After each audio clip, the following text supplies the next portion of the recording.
Good morning friends, नमस्कार। इससे पहले वीडियो में हम लोगों ने डिस्कस कर लिया था what is it's, symptoms of its, structure of retrovirus. आज हम लोग बात करते हैं या अब हम लोग बात करते हैं मोड ऑफ ट्रांसमिशन।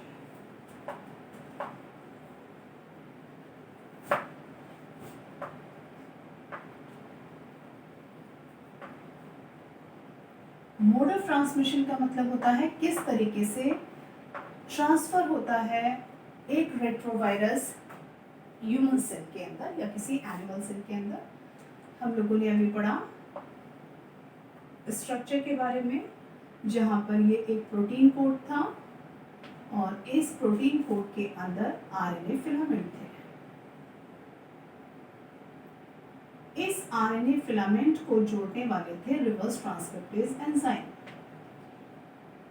ये वायरस किसी भी होस्ट सेल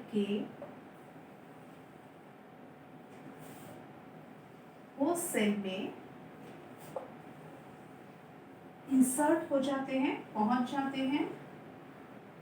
जब उसको इफेक्ट करते हैं तो इनका जो प्रोटीन कोड होता है it is a retrovirus, HIV और रेट्रोवायरस। ये ट्रांसमिट होने के लिए तैयार है। अब ये जैसे ही किसी एनिमल सेल के अंदर आता है या उसके कांटेक्ट में आता है एनिमल सेल, इसकी आउटर बाउंड्री को हम लोग प्लाज्मा मेम्ब्रेन कहते हैं।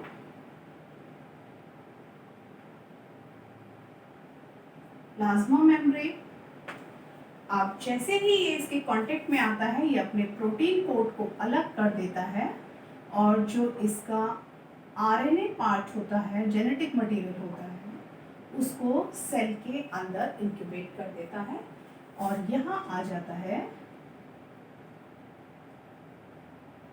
जेनेटिक मटेरियल या RNA of HIV virus.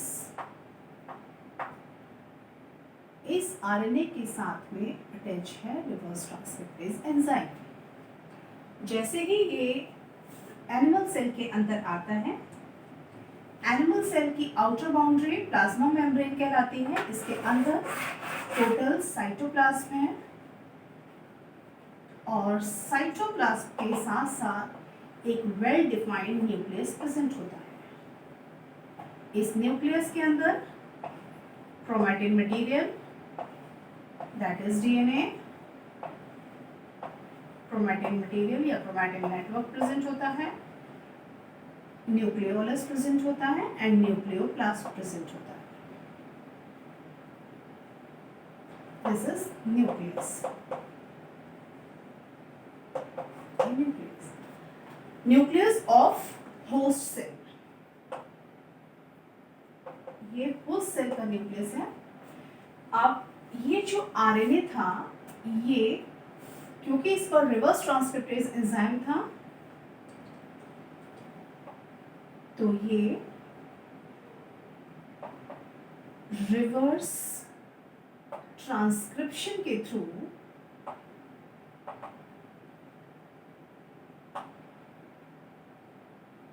Viral DNA बना लेता है। वायरल DNA, ये वायरल DNA मिक्स हो जाता है होस्ट सेल के DNA के साथ में और जाकर के इसको इन्फेक्टेड कर देता है। इसको अपना समझकर ये इससे कनेक्ट कर लेता है और ये इसको इन्फेक्ट कर देता है। इन्फेक्ट करने के बाद ये बहुत सारे कॉपीज, अब इसमें से ट्रांसक्रिप्शन होता है जो एक नॉर्मल प्रोसेस है। ट्रांसक्रिप्शन के थ्रू आरएनए बनता है। अब ये आरएनए वायरल आरएनए हो जाता है, वायरल इन्फेक्टेड आरएनए हो जाता है और ये वायरल इन्फेक्टेड आरएनए अपने चारों ओर एक प्रोटीन कोड बना लेता है। प्रोटीन कोड बनाने के साथ साथ इसमें रिप्रोडक्शन होता है और एक से कई सारे वायरल कॉपीज बनकर तैयार हो जाते हैं। कई सारे HIV कॉपीज तैयार हो जाती हैं। Daughter cells, daughter viral RNAs की कॉपीज तैयार हो जाती हैं। ये सब HIV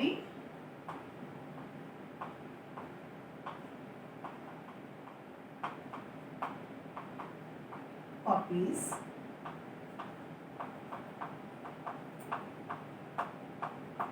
अब ये तैयार है आगे के सेल्स को इन्फेक्ट करने के लिए। ये HIV कॉपीज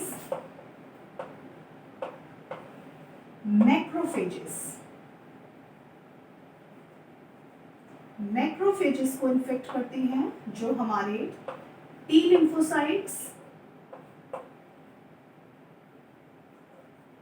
लिम्फोसाइट्स को अटैक करता है, जो बीटा सेल्स या बी लिम्फोसाइट सेल्स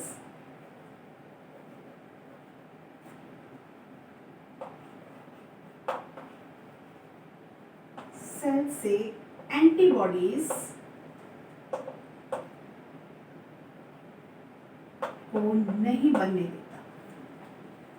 एंटीबॉडीज न बनने के कारण immune system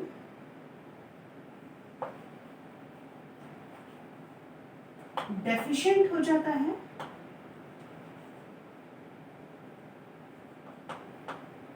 leads to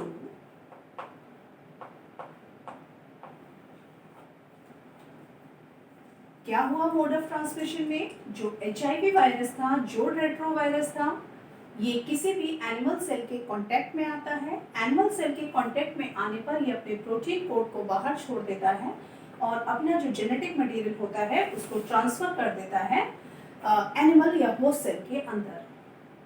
host cell के अंदर आते ही ये जो RNA था, इसके साथ रिवर्स ट्रांसक्रिप्टेज एंजाइम जुड़ा हुआ था। ये जैसे ही एनिमल सेल के अंदर आता है, यहाँ पर रिवर्स ट्रांसक्रिप्टेज एंजाइम की प्रेजेंस की वजह से प्रोसेस ऑफ रिवर्स ट्रांसक्रिप्शन होने लगता है, जिसकी वजह से जो RNA था वो DNA में कन्वर्ट हो जाता है। लेकिन ये DNA वायरल DNA होता है। ये viral DNA already existing nucleus के अंदर जो होस्ट DNA था उसके साथ मिक्स हो जाता है और original process that is transcription के थ्रू अपनी कई सारी कॉपीज वायरल RNA की कॉपीज बना लेता है। उस वायरल RNA के चारों ओर एक प्रोटीन कोड डेवलप हो जाता है और वो अपने जैसे कई सारे डॉटर वायरल RNAs बना लेते हैं। अब ये वायरल जो HIV वायरसेस थे, ये इन्फेक्शन के लिए तैयार हो गए। अब ये मैक्रोफेजेस को इन्फेक्ट करते हैं, जो हमारे टी लिम्फोसाइट्स जो सेल्स होती हैं उनको इफेक्ट करता है। वो बीटा लिम्फोसाइट सेल्स को इफेक्ट करके एंटीबॉडीज का निर्माण नहीं देते, जिसकी वजह से इम्यून सिस्टम डेफिशिएंट हो जाता है, वीक हो जाता है और पर्सन एड्स रोग से ग्रसित हो जाता है। This is the mode of transmission. अब हम लोग बात करते हैं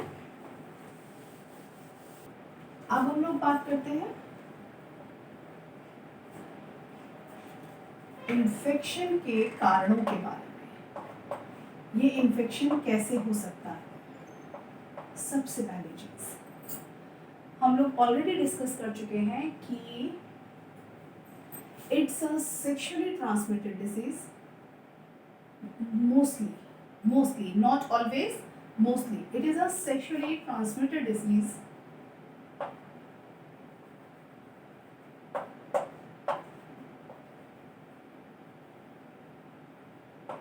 तो इसका सबसे मेन कारण है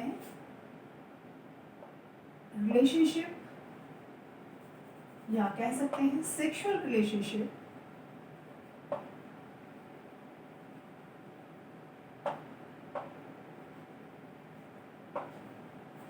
with more than one partner.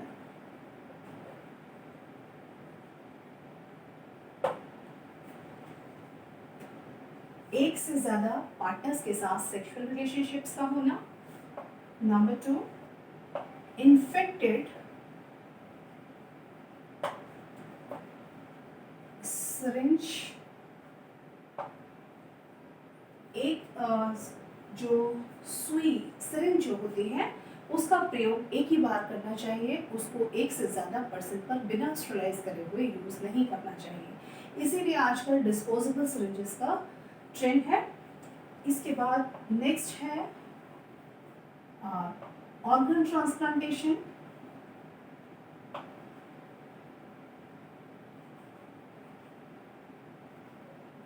Organ transplantation का मतलब ऐसा नहीं कि ऑर्गन ट्रांसप्लांट होने की वजह से ये डिजीज हो जाता है, बल्कि अगर कोई पर्सन HIV से संक्रमित है तो उसके डोनेट किए ऑर्गन को अगर किसी पर्सन में ट्रांसप्लांट कर दिया जाए then he will also be infected from HIV।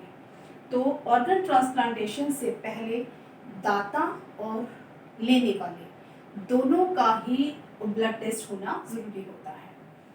Next है blood donation. Donation also transfusion. खून देने से पहले और खून लेने से पहले उसकी हमेशा जांच करवा लेनी चाहिए। ये कुछ बेसिक कारण हैं जिनकी या गर्भवती महिला से उसके होने वाले शिशु में from pregnant mother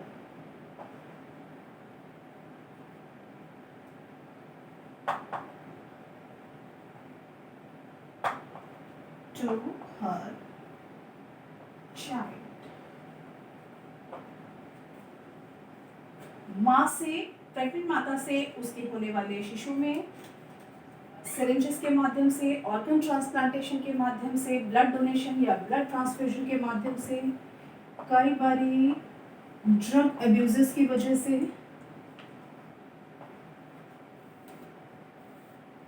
drug abuses like जो लोग सिरिंज से मल्टीपल लोग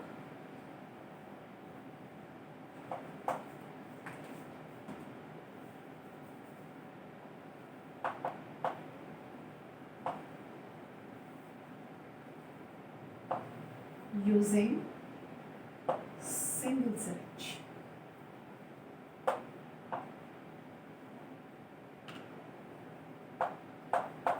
ये कुछ बेसिक रीजंस हैं जिसके कारण ये इन्फेक्शन एक पर्सन से दूसरे पर्सन में ट्रांसमिट होता है। अब हम लोग बात करते हैं इसके इंक्यूबेशन पीरियड के बारे में।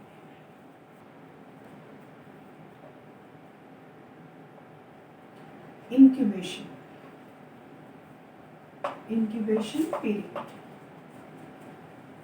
क्या होता है? इंक्यूबेशन पीरियड का मतलब क्या ये वायरस शरीर में पहुंचते ही एक साथ अपने इफेक्ट्स को दिखाना शुरू कर देता है? आजकल हम लोग कोविड-19 के बारे में रोज सुन रहे हैं। जो पर्सन्स कोविड-19 से इन्फेक्टेड होते हैं वो उनको एकदम से नहीं पता चल पाता कि वो इन्फेक्टेड है, और जब वो कई सारी चीज़ों को छूते हैं तो वो उस वायरस को ट्रांसमिट कर देते हैं, और ट्रांसमिट करने के बाद जब तक उनको पता चलता है तब तक कई सारे लोग उससे इन्फेक्टेड हो चुके होते हैं। तो ये वायरस का अपना एक तरीका है जिस ड्यूरेशन में कुछ एक टाइम के लिए हमारी बॉडी में शांत अवस्था में रहता है। तो वो जो शांत अवस्था है that is known as incubation period, जब ये अपना इफेक्ट शो करना शुरू करता है। तो जो HIV वायरस है इसका incubation period from few months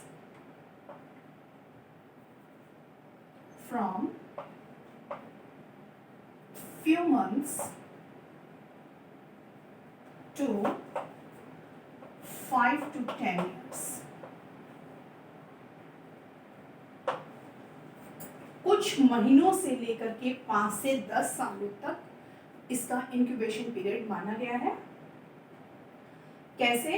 जब कोई पर्सन इससे इन्फेक्टेड होता है तब तक उसमें इसके लक्षण दिखाई नहीं दे पाते हैं। जब उसको लक्षण दिखाई देना शुरू होते हैं उस बीच तक ये अपने अदर फैमिली मेंबर्स को या उन लोगों को जिनके साथ ये किसी न किसी तरीके से कांटेक्ट में आए हैं, चाहे वो फिजिकल कांटेक्ट हो, चाहे वो सेक्सुअल कांटेक्ट हो, या ब्लड डोनेशन के थ्रू, या किसी और मीन्स के थ्रू जहाँ पर बॉडी का लिक्विड एक पर्सन से दूसरे पर्सन में ट्रांसफ़र हुआ हो, तो उस प्रोसेस के थ्रू ये इन्फेक्शन एक पर्सन से कई जगह पर पहुंचा सकते हैं और कई लोगों को इन्फेक्टेड कर सकते हैं। तो ये हुआ इनका incubation period, that is from few months to 5 to 10 years। अब हम लोग बात करते हैं कि इनके जो प्रिकॉशंस, पहले हम बात करते हैं डायग्नोसिस की, कि इसको डायग्नोसिस कैसे किया जाता है। डायग्नोस कैसे किया जाता है कि कोई पर्सन इस रोग से इन्फेक्टेड है। इसके लिए सबसे पहले है ELISA test.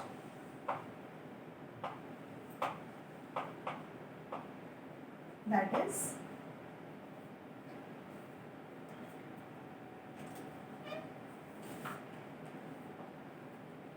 enzyme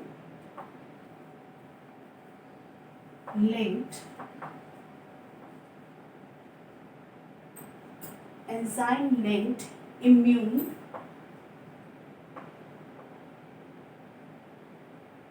sorbent assay। ये एक टेस्ट है जिसके थ्रू किसी भी पर्सन को पता लगाया जा सकता है कि ही और she is infected from HIV और नॉट, ही और शी इज HIV पॉजिटिव और नॉट। कैसे पता लगाते हैं? ये जो इम्यून असॉर्बेंट असे है, ये जब है HIV, इसमें अलीसा टेस्ट में HIV एंटीजेंस प्रेजेंट होते हैं, एंटीजेंस। और जब कोई पर्सन HIV रोग से ग्रसित होता है, जब वो HIV पॉजिटिव होता है, तो उसके अंदर HIV की एंटीबॉडीज बन जाती हैं,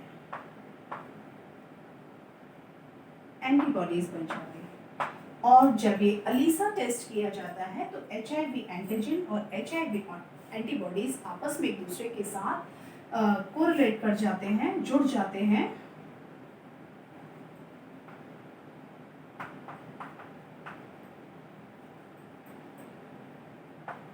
and person is known to be HIV positive। और अगर ये एंटीबॉडीज नहीं बन पाते हैं तो पर्सन अगर नहीं बन पाते हैं तो ये HIV नेगेटिव कहलाता है। यहाँ अभी तक हमने जो भी HIV की बात की है, ये HIV भी दो तरीके के होते हैं, HIV-1 and HIV-2। बेसिकली जो सबसे ज़्यादा नोन है, जो हम अभी तक डिस्कस करते आ रहे हैं, वो है HIV-1। तो अभी तक हम लोगों ने जितनी भी बात की वो सब किसके बारे में की थी?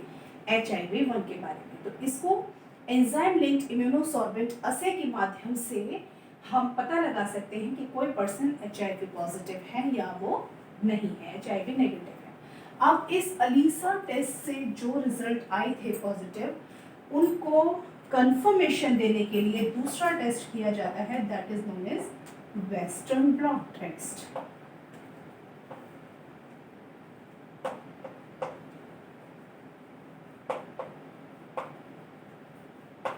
इस टेस्ट के माध्यम से उस कंफर्मेशन पर एक ठप्पा लगा दिया जाता है कि the person is HIV positive, और उसकी कंफर्मेशन होती है वेस्टर्न ब्लॉट टेस्ट के माध्यम से।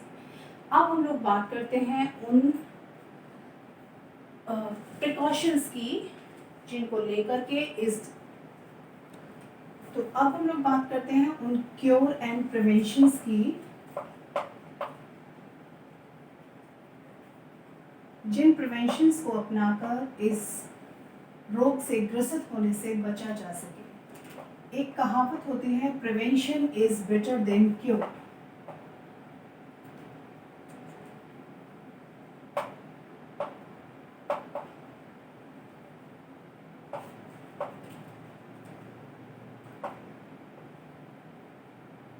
या हम कह सकते हैं बचाव ही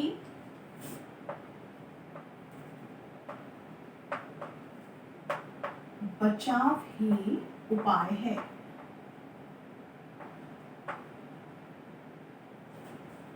उपचार है।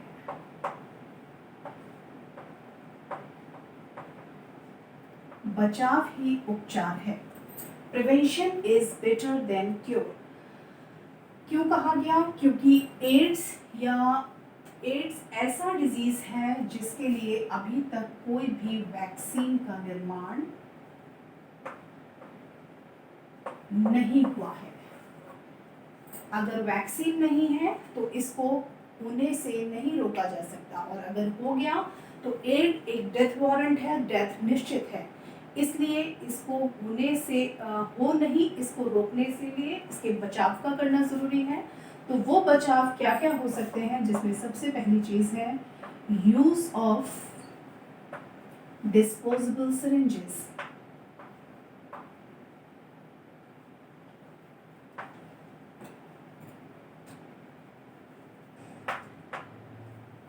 जो एड्स रोग है बेसिकली ये उन कंट्रीज में ज़्यादा फैला हुआ है जिनकी इकोनॉमी अभी लो है या बहुत मीडियम है। तो वहाँ पर ऐसे कंट्रीज में जो फाइनेंशियली वीक पॉपुलेशन जो होती है वो ज़्यादा होती है। तो गांव में रहने वाले या छोटी जगहों पर रहने वाले लोग ज़्यादातर लोकल डॉक्टर्स जो होते हैं उनके पास दिखाने चले जाते हैं, ट्रीटमेंट लेने चले जाते हैं, और वहाँ पर जो सिरिंजेस होती हैं उनको डिस्पोजेबल की जगह एक ही सिरिंज को कई लोगों में यूज़ कर लिया जाता है। लेकिन आजकल इस चीज़ के लिए जागरूक किया गया है। गवर्नमेंट की तरफ से भी प्रॉपर इंस्ट्रक्शंस हैं कि कभी भी जो एक सिरिंज है उसको बिना या तो स्टरलाइज किए बिना या फिर नहीं यूज़ कर सकते हैं, या फिर केवल डिस्पोजेबल सिरिंजेस का ही यूज़ किया जाए। इसके बाद जो भी ब्लड डोनेट करता है या जो ब्लड लेता है उसको हमेशा लेने से पहले और देने के बाद, जो ब्लड डोनेट किया जा रहा है उससे पहले हमेशा ब्लड का टेस्ट होना चाहिए, जिसमें HIV इन्फेक्शन का टेस्ट सबसे पहले कराना चाहिए। जो ऑर्गन ट्रांसप्लांटेशन होता है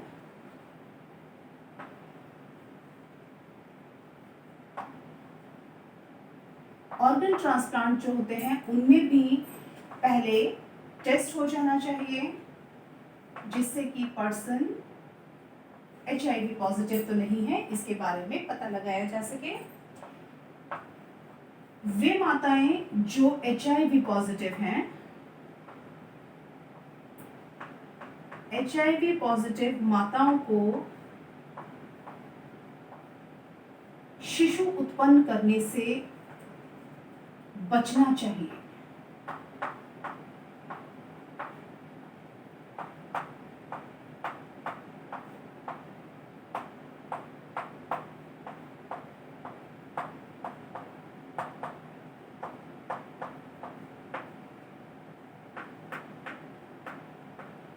क्योंकि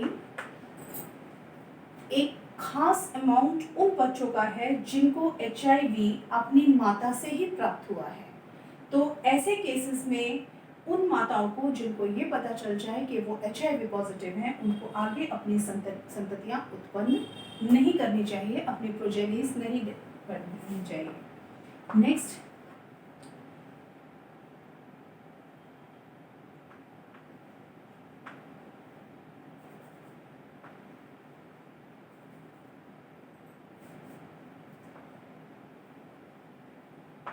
use of barriers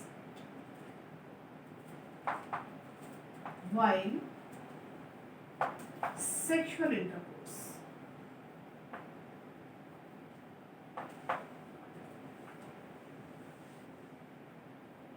with more than one partner।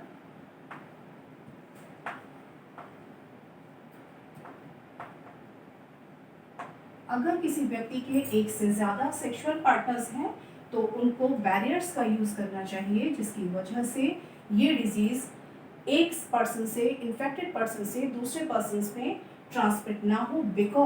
क्योंकि हम लोग बार बार कहते आ रहे हैं it is a sexually transmitted diseases, और जो सेक्सुअली ट्रांसमिटेड डिसीजेज होते हैं उनको उसी जगह पर रोक देना ज़्यादा फायदेमंद होता है। अब इनके उपचार के लिए कुछ हमें मालूम है वैक्सीन नहीं बनी है, तो उपचार के लिए कुछ स्पेशल कुछ खास मेडिसिन होती हैं, जैसे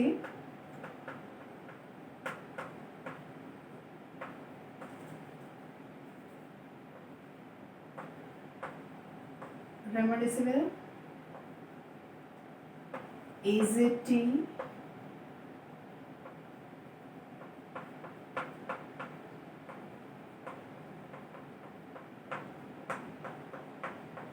ये कुछ मेडिसिन हैं जिनका यूज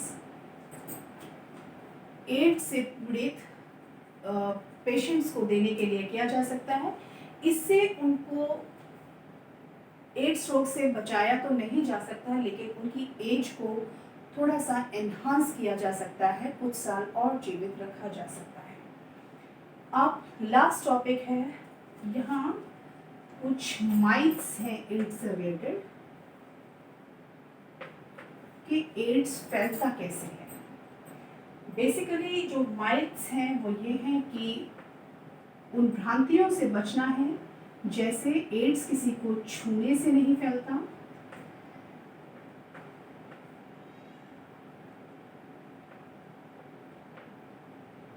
उसके प्रयोग किए गए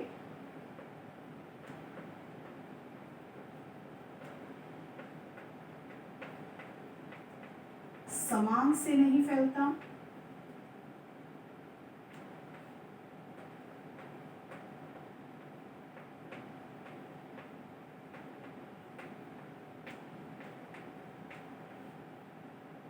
खांसने से, छींकने से,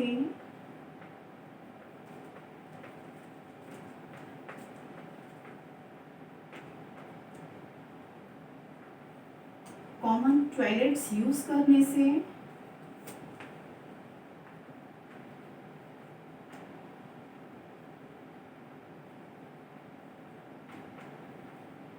कॉमन स्विमिंग पूल्स यूज करने से,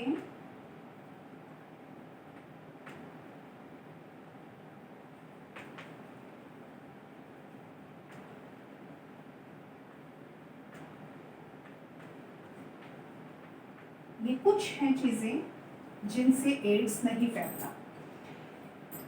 जो एड्स रोग से पीड़ित व्यक्ति होते हैं, जो एड्स के पेशेंट होते हैं, जिनको ये पता चल जाता है कि अब उनकी डेथ निश्चित है, वो मेंटली रूप से काफ़ी परेशान हो चुके होते हैं। तो ऐसे व्यक्तियों से दूर रहने की ज़रूरत नहीं, बल्कि उनको एक मेंटल सपोर्ट प्रोवाइड करने की ज़रूरत पड़ती है। और इस मेंटल सपोर्ट के कारण उनको हम कुछ दिन जो उनके बचे हैं उनको अच्छे से जीने के लिए उनको हेल्प कर सकते हैं। तो यहाँ पर हमारा ये चैप्टर ख़त्म हो गया। इस चैप्टर में हमने एड्स तक के सारे फीचर्स, एड्स से रिलेटेड जितनी जानकारी थी उस सब के बारे में हमने डिस्कशन कर लिया। अब अगले सेशन में हम लोग अगले चैप्टर के बारे में बात करेंगे। Thank you.